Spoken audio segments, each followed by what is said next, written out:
Hey, I told you not to stay up for me. You should have been asleep already. It's so late. You want another story? Baby, you could have just said earlier. I would have tried to get done quicker, but okay. Okay, let me see what you got. Okay. The Crane Maiden. Okay, settle down. Get comfy. I apologize for any mispronunciations.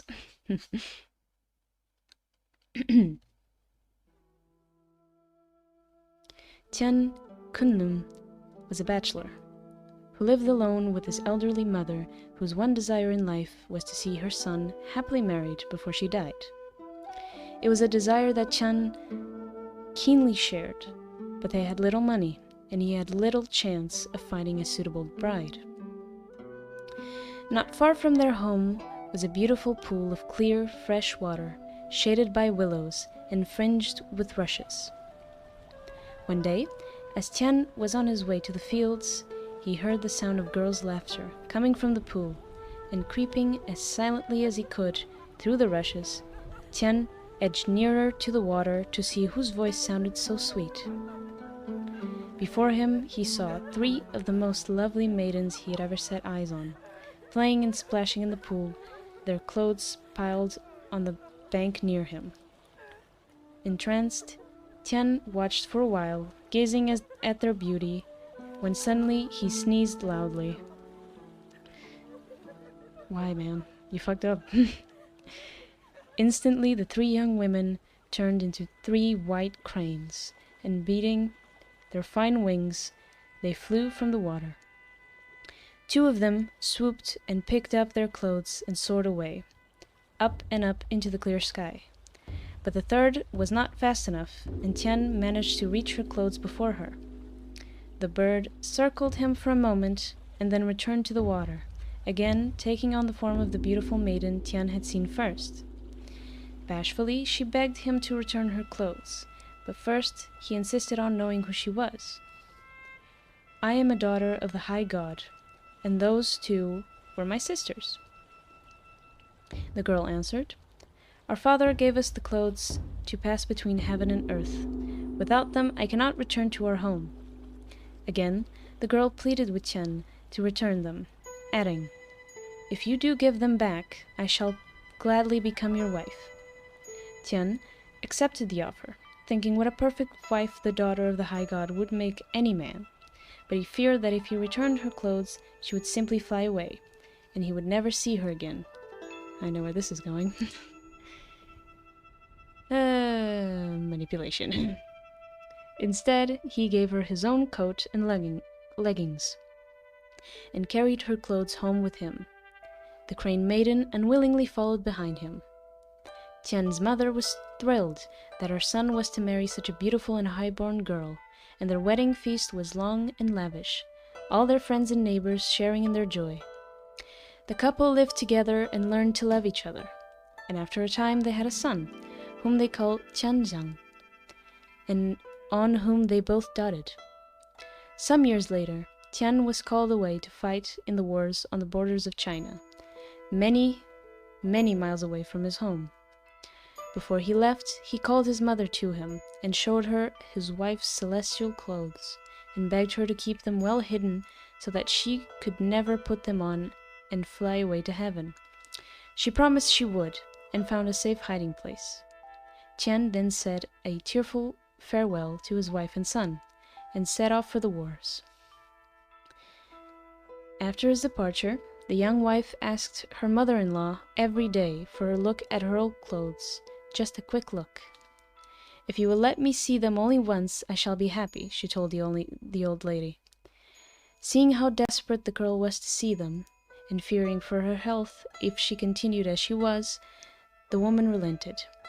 She fetched the clothes from the bottom of a large chest in her own room and showed them to her. The Crane Maiden wept with joy to see them and hugged them to her breast. Then, in a flash, she threw off her human clothes, put on the celestial garments, and instantly was transformed into a beautiful white crane.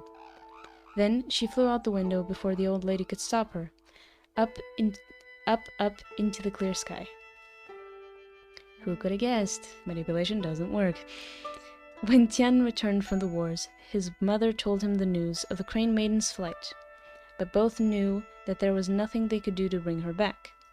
Tian readily forgave his mother, but his little son was inconsolable, always crying out her name and looking longingly out the window, hoping she would return. He wandered the fields looking for her, weeping, and would accept no comfort from his father or grandmother. One day, his cries were heard by a wise old man who sat beneath a willow, and who knew the case of the boy's grief. "Go to the pool near your home," he told the child, "and you will see 3 ladies all dressed in white. The one that ignores you will be your mother." Tianzang did as he was told, and sure enough, there were 3 girls all in white silk, as the wise man had said. There was the Crane Maiden, who had so missed her little son, that she had begged her sisters to accompany her back to Earth to see that he was happy and well cared for, and to look once more at his face.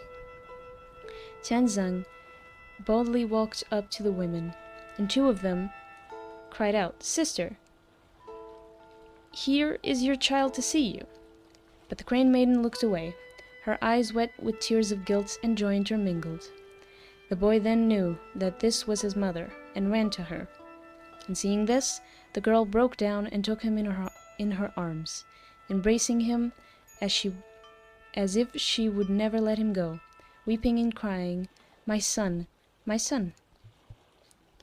After some time, one of the sisters said, "Sister, it is time for us to go. If you cannot bear to be parted from the child, we will take him back to heaven with us." Between them, they lifted the child and flew up into the clear sky, all the way to the palace of the high god.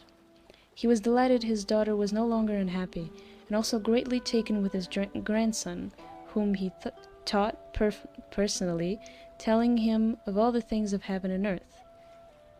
The child was quick to learn, and after a few days the high god gave him 8 books and sent him back to earth with these words: "Study well, my son, for all knowledge is in these, and you may use them to give great benefit to the earth."